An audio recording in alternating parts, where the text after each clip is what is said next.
신명기 12장 8절에서 9절 말씀의 내용이 되겠습니다.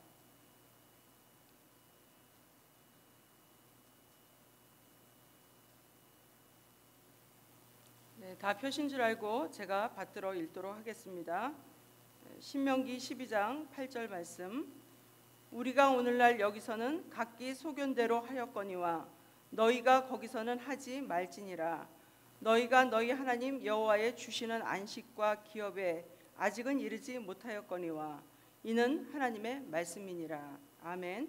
오늘 은혜 받으실 말씀의 제목은 하나님께서 주시는 안식과 기업의 땅이라는 제목으로 담임 목사님께서 말씀 주시겠습니다. 많은 은혜 받으시기 바랍니다. 가브리엘 중찬단의 은혜로운 찬양이 있겠습니다.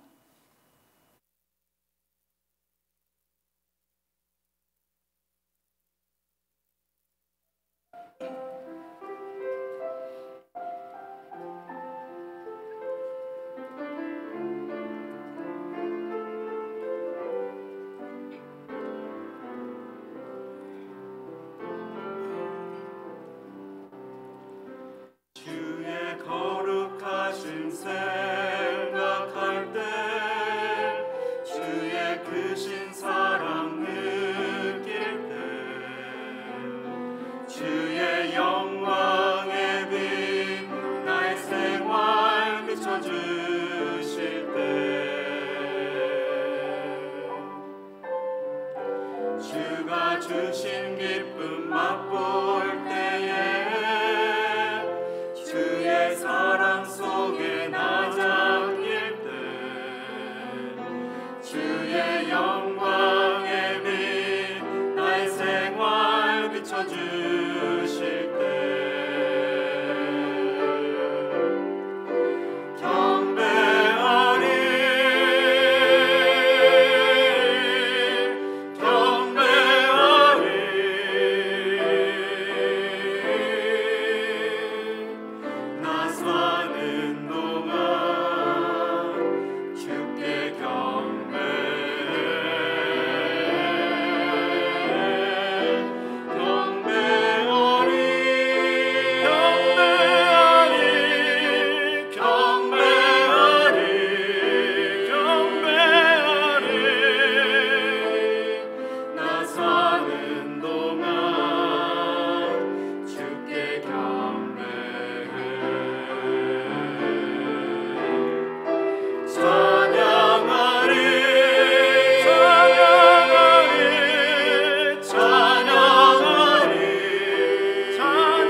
할렐루야. 네, 이렇게 눈 오는 날에도 이 말씀은 사모하는 마음으로 성전을 찾아주신 우리 모든 성도님들 진심으로 감사드리고 하나님께서 이 시간에 더욱더 크신 은혜와 축복을 내려주실 줄 믿습니다. 또 이렇게 눈 때문에 예배를 나오시고 싶으시지만 못 나오셔서 또 집에서 인터넷으로 예배드리는 우리 모든 성도님들에게도 동일한 축복을 주실 줄 믿습니다. 저희가 얼마나 감사해요. 예전에는 눈 오면은 뭐 예배 못 드리는 거잖아요. 근데 이제는 이런 인터넷이란 기술이 있어서 또 이렇게 예배 드릴 수 있고 말씀을 받을 수 있죠. 하지만 오늘 본문에서 읽진 않았지만요, 신명기 12장 11절 보시면은 하나님께서 분명히 말씀하신 게 하나님께서 지정하신 그 장소에 가서 예배를 드리라라고 말씀하셨어요. 그래서 저희가 이런 편리한 기술도 있지만 늘 하나님 성전에 찾아 나와 예배드릴 때에 하나님께서 그 자리에 하나님의 눈동자와 하나님의 영과 하나님의 이름이 임한다라고 말씀하셨죠. 그래서 우리의 기도를 들어주시고 다 응답해 주시는 그런 복된 역사 있을 줄 믿습니다. 자, 오늘 저는 하나님께서 주시는 안식과 기업의 땅이란 제목으로 잠시 은혜를 나누겠습니다.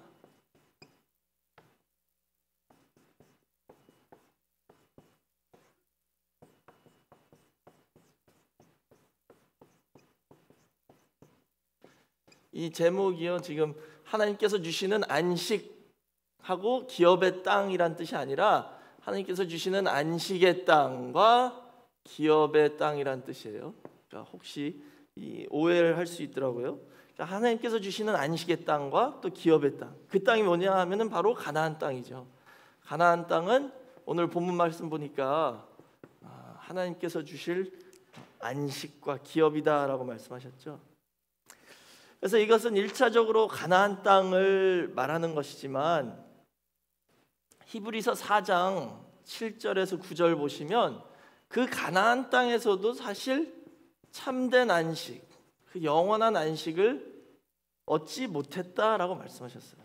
거기 8절부터 보시면은 만일 여호수아가 저희에게 안식을 주었다면 그랬거든요. 여호수아가 가나안으로 인도한 지도자잖아요.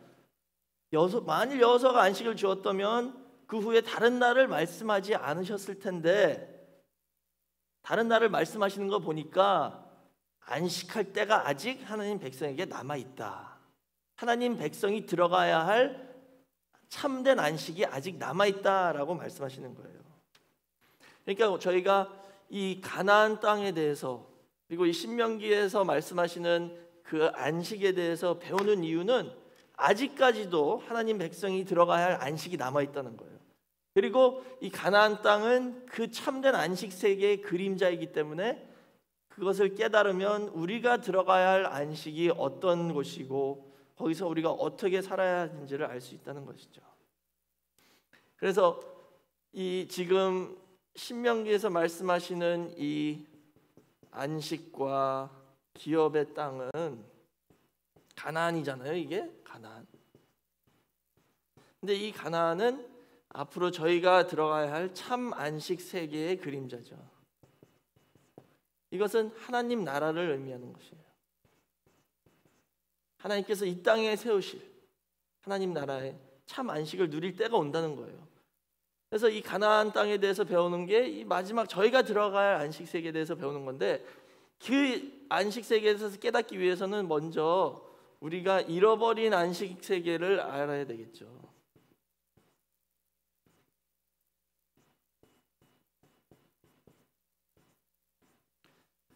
원래 저희에게 안식이 있었죠. 그게 어디에서요?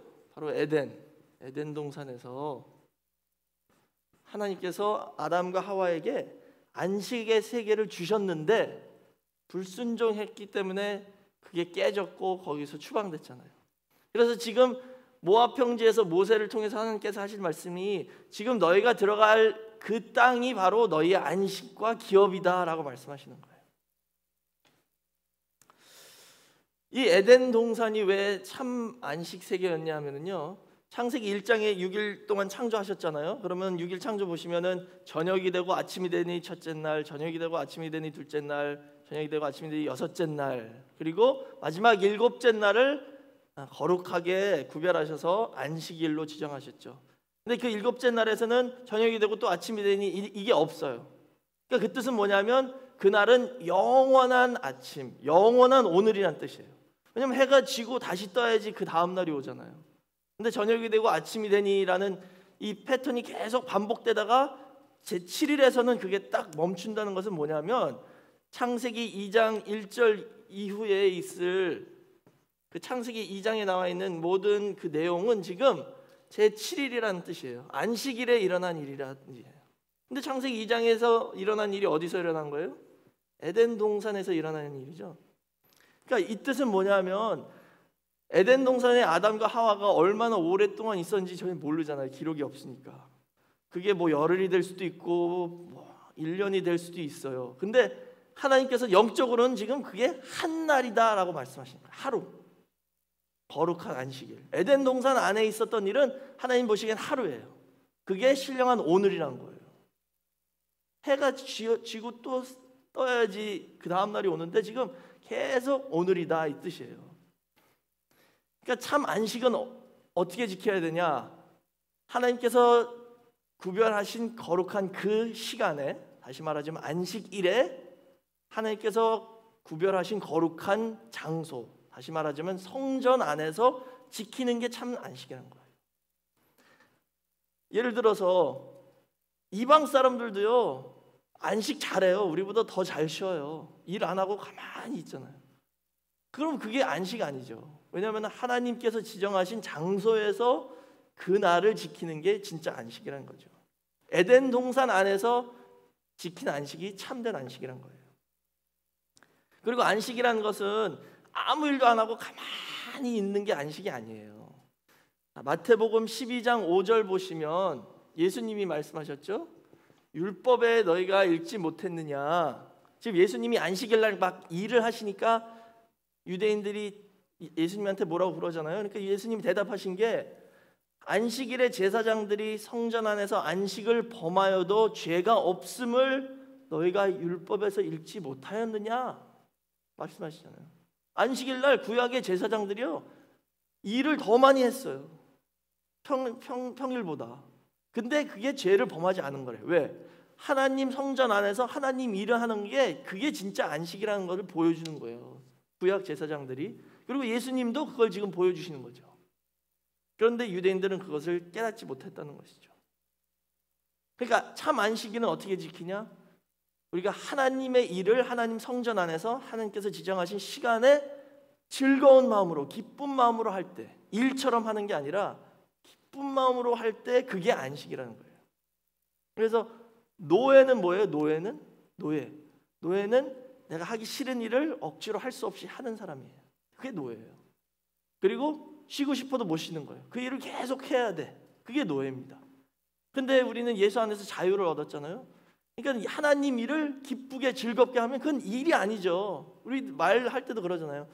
난 이건 일이 아니야. 이건 내가 즐거워서 하는 일이야. 그건 일이 아니잖아요. 그게 안식이란 거죠.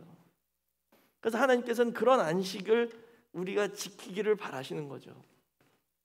그런데 가나안 땅에 이제 이스라엘 백성들을 이끌어 놓으시면서 여기서 내가 이 신명기에서 또 성경에서 다 주는 이 말씀을 너희가 잘 지키면 거기서 안식을 누리고 축복을 받을 것이다 라고 말씀하신 것이죠. 그래서 오늘은 저는 이 신명기 전반적인 내용을 특히 거기에 여러 가락의 의미가 있지만 그 중에 한 가락을 내용을 가지고 오늘 잠깐 살펴보도록 하겠습니다. 그래서 신명기에서는 가나안 땅에 들어가는 것을 안식으로 비유하고 있잖아요. 그런데 아까 말씀드린 대로 여호수아가 그들에게 참 안식을 주었다면 다른 한 날이 필요 없다. 그러니까 이것은 참된 안식은 아니고 참된 안식의 그림자라는 것이죠.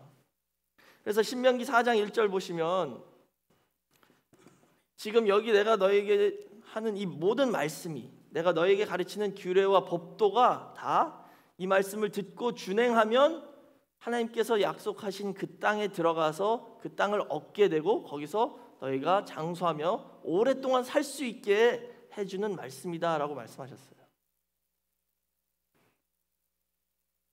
그러니까는 이 신명기서는 가나안에 들어가서 하나님의 백성으로 하나님께서 주신 기업의 땅에서 살 때 필요한 법과 말씀입니다. 그러면은 이 가나안 땅에서는 어떻게 살아야 되냐 하면은요, 우선 첫 번째로는 세상 방식대로 살면 안 된다라고 말씀하셨어요.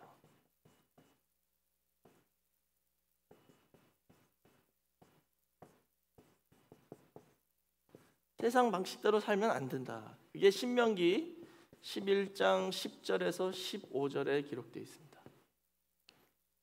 거기서 보시면 네가 들어가 얻으려 하는 땅은 네가 나온 애굽 땅과 같지 아니하니 그랬어요. 애굽은 세상을 상징하는 땅이잖아요. 애굽 땅과 같지 않고 다르대요. 가나안은. 그러면서 하신 말씀이 너희가 파정한 후에 발로 물대기를 채소밭에 댐과 같이 하였거니와. 애굽에서는 그렇게 했잖아요. 우리가 발로 나일강에서 물을 떠가지고 열심히 했으면은 내가 한 만큼 추수를 할 수 있는 거예요. 그게 애굽의 원리입니다. 근데 가나안 땅은 그렇지 않다는 거예요. 그러니까는 다시 말하자면 가나안 땅은 내 힘과 노력으로 먹고 사는 그런 땅이 아니라는 거예요. 그럼 가나안 땅은 어떤 땅이냐? 하늘에서 내리는 비를 흡수하는 땅이래요. 그리고 하나님께서 권고하시는 땅이고 하나님의 눈이 항상 그 위에 있는 땅이다 그러셨어요. 하나님의 눈이. 근데 왕상 8장 29절 보시면 솔로몬이 성전을 완성한 후에 기도할 때 뭐라고 그래요? 하나님의 눈이 이곳에 계시다라고 기도했죠. 그러니까 하나님의 눈은 어디에 있어요? 성전이 있다는 거죠. 근데 가나안 땅에도 하나님의 눈이 계시다라는 것은 가나안이 성전과 같은 땅, 또 에덴 동산과 같은 땅이라는 거예요. 근데 그 땅에서는 어떻게 살아야 하냐면요, 가나안에서 사는 원리는 애굽처럼 하는 게 아니라 하나님의 명령을 듣고 청종하고 하나님을 사랑하고 마음을 다하고 성품을 다하여 섬길 때 하나님께서 이른 비와 늦은 비를 주셔서 너희가 충분히 먹고 배부르게 해주시겠다라고 말씀하신 거예요. 그게 가나안 땅에서 사는 법이에요. 하나님 말씀 듣고 청종하고 하나님을 사랑하고 하나님을 마음을 다해 섬기면 하나님께서 비를 때에 맞춰서 항상 딱딱 주셔가지고 그것으로 먹고 배부를 것이다. 그게 신명기 11장 10절에서 15절 내용이 되겠습니다. 여기 먹고 배부르다, 히브리어로는 만족하다라는 뜻입니다. 만족하다. 그러니까 이 만족은요, 우리가 그냥 많다라고만 생각하시면 안 돼요. 만족하다는 것이죠. 왜냐하면 미가서 6장 14절 보시면 악인, 불신자에게는요 만족이 없대요. 거기 미가서 6장 14절에 네가 먹으나 배부르지 못하고 속이 항상 빌 것이며 네가 감추나 보존되지 못하겠고 보존된 것은 내가 칼에 붙일 것이며 그랬죠. 말씀 밖에 사는 사람들에게는요 만족이 없대요. 이게 돈이 많고 적고의 문제를 말하는 게 아닙니다. 그러나 하나님 말씀을 듣고 청종하고 하나님을 사랑하고 마음을 다해서 섬기는 자들에게는 늘 만족하는 축복을 주신다는 약속이 여기 담겨 있다는 것을 믿으시기 바랍니다. 그래서 이 미국이요, 그 청교도 노동관이라는 말 들어보셨어요? 청교도 노동관. 미국이란 땅이 그런 노동관으로 이 미국이 이렇게 부흥해서 부강한 나라가 된 거거든요. 처음 넘어온 청교도들이 하나님을 잘 믿고 그 믿음대로 열심히 일을 했더니 이렇게 성공을 했다 이거죠. 저희도 마찬가지입니다. 전도서 5장 18절에서 20절 말씀 보시면 하나님께서 주시는 축복은 뭐냐? 우리 각자에게 주신 일이 있잖아요. 그 수고, 그 일을 열심히 할 때 거기서 얻은 것으로 먹고 배부르고 만족하고 기쁨을 다 누리는 게 그게 분복이래요. 우리의 더 큰 축복이 없다는 것이죠.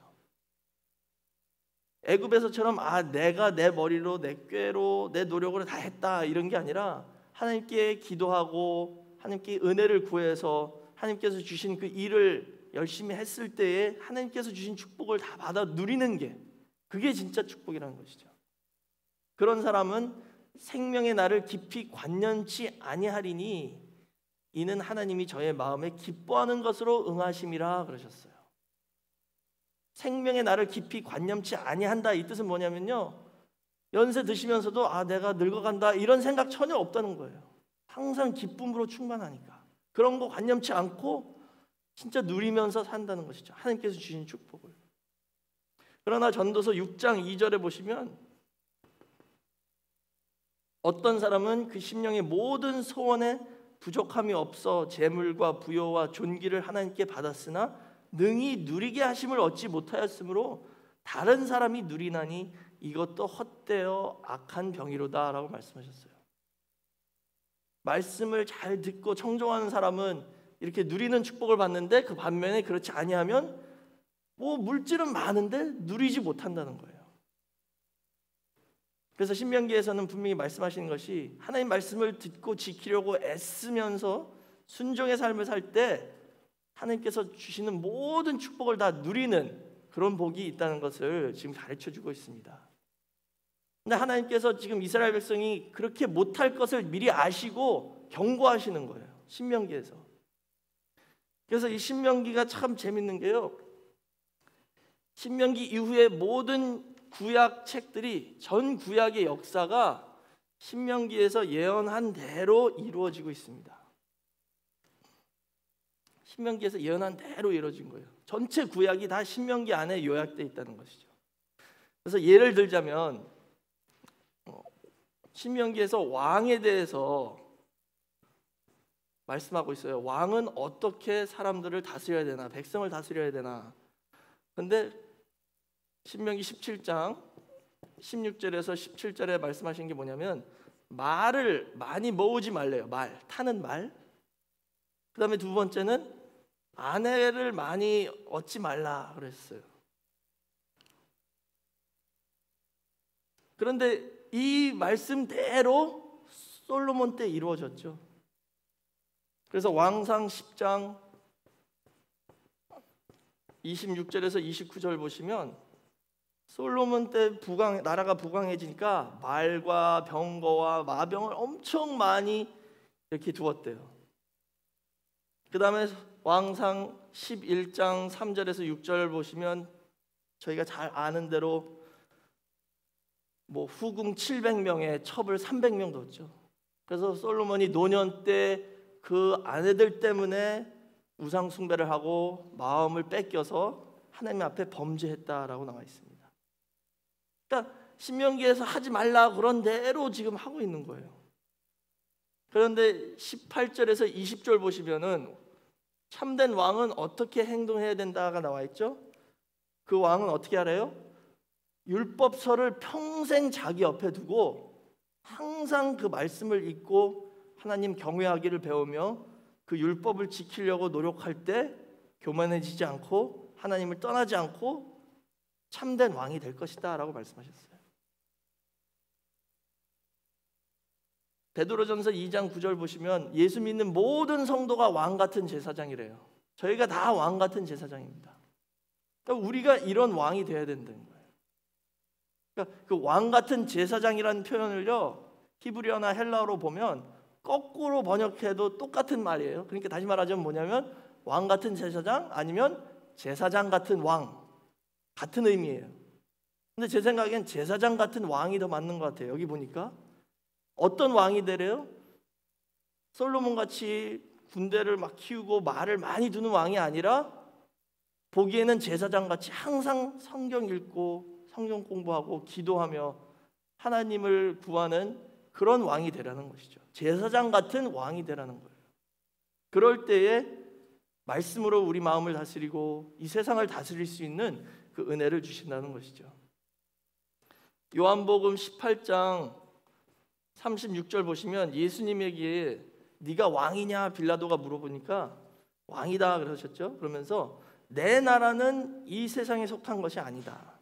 만일 내 나라가 이 세상에 속한 것이었다면 내 종들이 싸워 나로 유대인들에게 넘기우지 않게 하였으리라.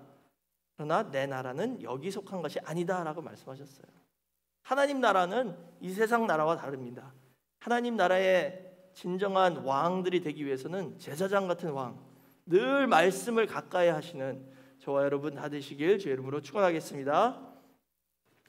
그 다음에 신명기에서 또 가르쳐 주는 게 뭐냐면 이 말씀, 여기에 기록되어 있는 말씀들을 어길 때 어떤 일들이 일어날지를 예언하고 있어요. 말씀을 불순종하면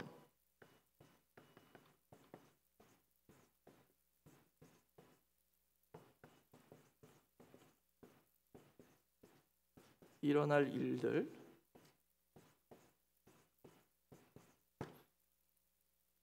신명기 28장을 보시면은요, 말씀을 지키면 어떤 축복을 받을 것이다 라고 처음에 14절까지 나와 있죠. 그 다음에 그 이후로부터는 말씀을 어기면, 말씀을 불순종하면 이런 저주가 임한다 라고 쫙 나와 있어요. 훨씬 더 깁니다, 그 저주 섹션이. 근데 그 끝부분에 결론으로 주신 말씀들인데요, 어떤 일이 일어나냐. 53절 보시면 대적이 애워싸서 성을 애워싸가지고 나가지도 못하고 들어오지도 못하죠. 그럼 어떻게 돼요? 먹을 게 떨어지죠. 그럼 어떻게 된대요? 네 몸의 소생을 먹을 것이다. 자녀들을 먹는데요, 먹을 게 없어서. 그런 일이 일어난다라고 말씀하셨는데 그게 진짜 나중에 일어나잖아요. 그래서 왕하 6장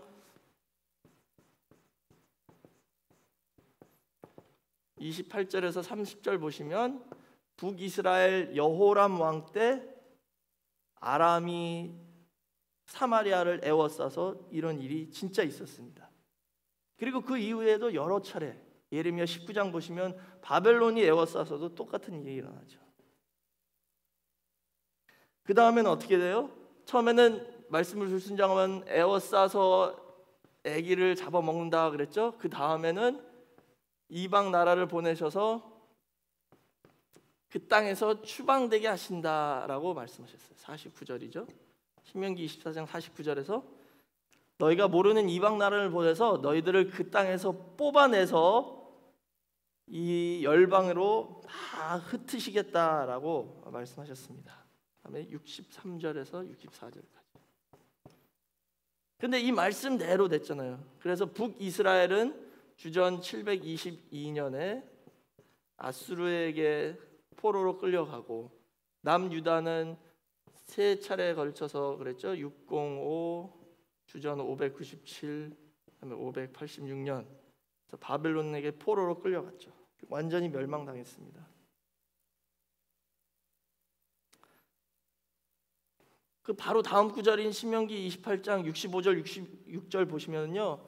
그 나라들 포로로 끌려간 그 나라에서는 너희가 평안함을 얻지 못하고 네 발바닥이 쉴 곳도 얻지 못한다라고 말씀하셨어요. 거기 평안함이란 단어는 안식이란 뜻입니다. 안식. 거기에는 안식이 없다. 하나님께서 약속하신 땅 외에 그 밖에 어디 가서든지 안식을 찾을 수 없다는 거예요. 하나님께서 지정하신 그곳 안에만 안식이 있다는 거예요. 참된 평강이 있다는 것이죠. 그리고 결국 이렇게 이방 나라로 포로로 끌려가죠. 근데 거기 가 있을 때, 포로로 있을 때 이 말씀이 기억나면 그때 내가 너희들을 다시 회복시켜서 이곳으로 데려와서 이 땅을 얻게 하고 열조들보다 더 큰 축복을 주겠다라고 말씀하셨어요. 그게 신명기 30장 1절에서 5절에 기록이 되겠습니다.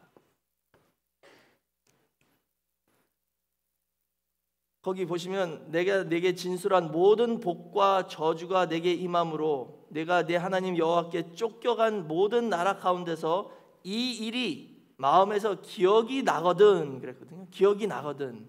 거기 기억이 나거든이란 표현이 히브리어로는 돌아오다라는 뜻이에요. 돌아오다인데 사역 히필형이에요. 그 뜻은 뭐냐면 내가 돌아오게 한다가 아니라 다른 사람이 돌아오게. 다시 말하자면 하나님께서 그 생각이 내 마음속으로 돌아오게 해주신다는 거예요. 그러니까 기억하는 것도 은혜가 아니면 안 된다는 거예요. 하나님께서 다시 그 포로로 간 나라에서 우리가 진짜 회개하면 돌아오게, 그 생각이 말씀이 돌아오게 하셔가지고 기억나게 하시고, 그리고 회개하고 그 말씀을 지키려고 했을 때 다시 가나안 땅으로 돌아오게 해주신다는 것이죠. 예수님도 요한복음 14장 26절에 그러셨죠. 예수님이 떠나신 후에 보혜사 성령을 보내주시면 그 보혜사 성령이 너에게 말한 모든 것을 생각나게 하신다라고 말씀하셨어요. 그래서 그 말씀대로 이스라엘 백성들이 세 차 걸쳐서 포로로 끌려갔는데 세 차에 걸쳐서 포로에서 귀환했죠. 537년, 458년, 444년에 돌아왔습니다. 그래서 이렇게 보면은요, 구약 전체가 지금 신명기에 기록되어 있는 대로 일어나고 있습니다. 그대로 다 일어난 거예요. 솔로몬이 그 왕의 법을 어겨가지고 많은 말을 두고 많은 아내를 두었더니 하나님께 범죄해서 솔로몬 때문에 나라가 남북으로 나눠졌죠. 그 다음에 솔로몬 이후에 모든 대부분의 왕들 보시면 신명기 17장 18절 이하에 말씀하신 것처럼 율법책을 가까이 두라고 그랬는데 율법책을 가까이 둔 사람이 하나도 없어요. 왕이 다 대부분 말씀을 멀리한 왕들이었죠. 결국 16대 왕인 요시야 때 율법책을 다시 발견을 해요. 성전을 청소하다가 얼마나 오랫동안 안 읽었으면 어디 있는지도 몰랐다가 성전 청소를 하다가 다시 발견을 했다는 거예요. 그래서 요시야가 개혁을 하려고 했지만 이미 그때는 너무 늦었어요. 그래서 바벨론 포로로 끌려가죠. 그래서 말씀하신 대로 땅에서 추방당하고 포로로 갔다가 또 하나님께서 은혜를 베풀어 줘서 말씀이 기억나고 고향이 그립고 하나님께 회개했더니 다시 포로로 귀환할 수 있게 해주신 거예요. 이 신명기가 구약 역사와 너무 잘 맞으니까요, 자유주의 신학자들은 신명기가 모세가 쓴 것이 아니다라고 주장을 해요. 그래서 신명기는 바벨론 포로 때 누군가가 쓴 것이다라고 주장하는 게 지금 자유주의 신학자 아직도 그렇게 주장을 하고 있습니다. 그래서 이 모든 말씀을 이렇게 예언을, 너희들이 이 말씀을 어기면 이렇게 될 것이다, 하나님께서 다 정확하게 기록해 두셨죠. 30장까지. 그 다음에 기록하신 말씀이 뭐냐면 신명기 30장 15절에서 20절입니다. 뭐라고 말씀하셨어요? 내가 지금 너희 앞에 생명과 사망, 복과 화를 두었나니 제대로 선택을 하라라고 말씀하시는 거예요. 생명과 사망, 복과 저주를 지금 너희 앞에 두었다. 너희가 선택하라 이거예요. 지금 이게 어떤 말씀 같으세요? 생명과 사망?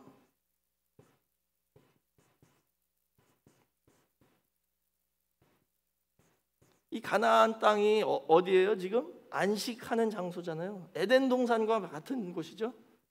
똑같습니다. 에덴에서 뭐라고 그러셨어요? 아담에게 생명나무와 선악나무가 있는데 선악과는 먹지 마. 그렇지만 자유의지를 줬어요. 너희가 선택하는 거예요.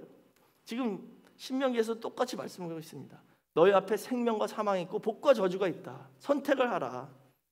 하나님 말씀을 붙잡고 하나님에게 순종하고 그 말씀에 부정하면 그게 너희에게 생명이 될 것이고 너희가 장수하고 하나님께서 약속하신 땅에서 오래 살며 복을 누릴 것이다 라고 지금 말씀하고 계십니다. 그렇기 때문에 지금 구속사 시리즈에서 항상 말씀하시는 게 뭐예요? 신명기 32장 7절, 옛날을 기억하라. 그 옛날이 뭐예요? 이 내용입니다. 다 이렇게 될 거다. 하나님 미리 보시고 예언해 두시는데 그대로 됐잖아요. 그 수천 년 전에 그렇게 예언하셨으면 오늘날 우리의 삶에 대해서도 다 알고 계시다는 거예요. 앞으로 어떻게 될지. 이 말씀을 기억하고 붙잡고 살면 생명과 복이 임한다라는 뜻이죠. 이제 결론을 내리겠습니다. 결론으로는 이 신명기는 언약입니다. 언약. 신명기는 언약이에요. 율법이 아니라 언약이다라고 말씀하셨어요. 신명기 29장 1절 보시면 이 언약의 모든 말씀을 지금 이렇게 너에게 가르쳐 주셨다라고 나와 있죠. 그 다음에 14절에서 15절 한번 다 같이 읽겠습니다. 신명기 29장 14절에서 15절.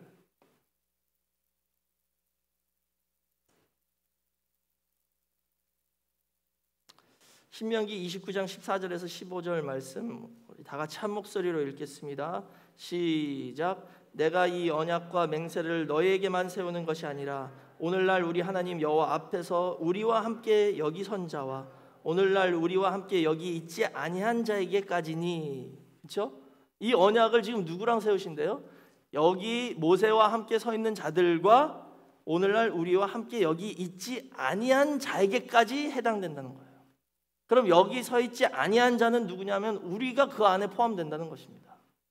그러니까 이 뜻은 뭐냐면 이 신명기에 있는 이 언약은 지금 오늘날 저와 여러분에게까지 유효한 해당되는 언약의 말씀이라는 것이죠.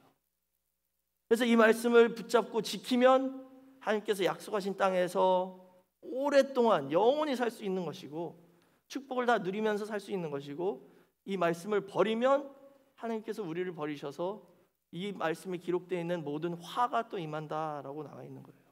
얼마나 두려운 말씀입니까? 그렇지만 우리에게는 또 축복의 말씀입니다. 그래서 저희 앞에 있는 이 생명의 말씀, 이 구속사의 말씀을 선택하셔서 거기에 담겨있는 모든 축복을 다 받아서 누리는 저와 여러분 모두가 되시길 주의 이름으로 축원하겠습니다. 기도하겠습니다. 사랑과 은혜가 충만하신 아버지 하나님 감사합니다. 오늘 하나님께서 저에게 주신 이 언약의 말씀을 통하여 이 말씀을 어기고 불순종할 때 어떤 일이 일어날지, 또 이 말씀을 지키면 우리에게 주실 축복이 얼마나 큰지 다시 한번 깨닫게 해주심을 진심으로 감사드립니다. 아버지 하나님, 저희가 부족한 점이 많지만 예수 그리스도를 믿고 그 믿는 힘으로 아버지께서 주신 은혜를 의지할 때에 저의 마음을 주관하여 주셔서 이 말씀을 잘 지킬 수 있도록 은혜 허락하여 주시옵소서. 저희가 힘쓰고 애써 말씀에 순종하려고 할 때에 하나님께서 그 마음을 보시고 다 순종했다고 인정해 주시는 축복이 있게 허락하여 주셔서 우리 늘푸른교회 모든 성도님들과 또 우리의 권속들까지 아버지께서 참된 안식으로 인도해 주시는 복된 역사만 있게 허락하여 주시옵소서. 저희가 하는 모든 일에 축복하여 주셔서 그 일의 열매를 하나 먹고 만족할 수 있는 은혜 베풀어 주시고 늘 기쁨 충만, 은혜가 충만할 수 있게 허락하여 주시며 이 세상에 빠지지 않게 붙잡아 주시고 항상 믿음이 장성하는 역사만이 있게 허락하여 주시옵소서. 저에게 주신 모든 축복에 감사하는 마음으로 이 시간에 헌물을 드립니다. 드리는 손손길 다 기억하여 주시고 믿음으로 바칠 때에 하나님께서 기뻐 받으시는 헌물이 될 수 있게 허락하여 주시며 더 나아가 이 헌금을 통하여 아버지의 영광만이 드러날 수 있게 허락하여 주시고 바치는 손길 위에 천천만만배로 갚아주시는 축복의 역사만 있게 허락하여 주시옵소서. 모든 것을 감사드리며 예수님의 이름으로 기도드렸사옵나이다. 아멘. 하나님께 영광 돌리겠습니다.